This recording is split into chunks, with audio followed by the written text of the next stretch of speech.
Good morning বন্ধুরা। আজ হলো সানডে আর আজ আমি বাড়ি চলে যাচ্ছি। সেই সোমবার এসেছিলাম, আজকে সানডে, আজকে বাড়ি যাব। অ্যাকচুয়ালি আমার বাড়ি যাওয়ার কথা ছিল শুক্রবার, কিন্তু ইন্দ্রর সময় হয়ে ওঠেনি, তাই জন্য ও আসতে পারেনি। ওকে বলেছিলাম শুক্রবার সন্ধ্যাবেলা তুমি এসো।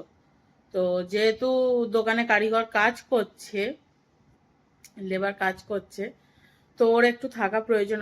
মা বাবা ছিল, কিন্তু ডিউটি থেকে আসার পর ও থাকলে আরেকটু সুবিধা হয়, তো সেই জন্য আসতে পারেনি। আজকের যেহেতু সানডে ছুটি, কয়েকটা বাজার করার আছে আমতলা থেকে, সেটা করবে আর আমাকে একসাথে একেবারে নিয়ে চলে যাবে।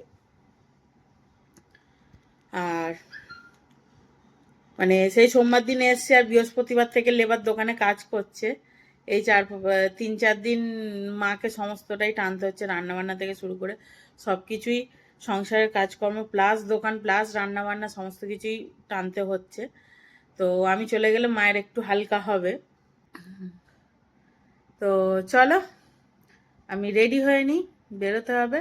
ইন্দ্র আমতলায় এসে গেছে, বাবাও আমতলায় গেছে, টুকিটাকি কিছু বাজার করার আছে, করে নিয়ে তারপর আমাকে নিয়ে চলে যাবে। চলো।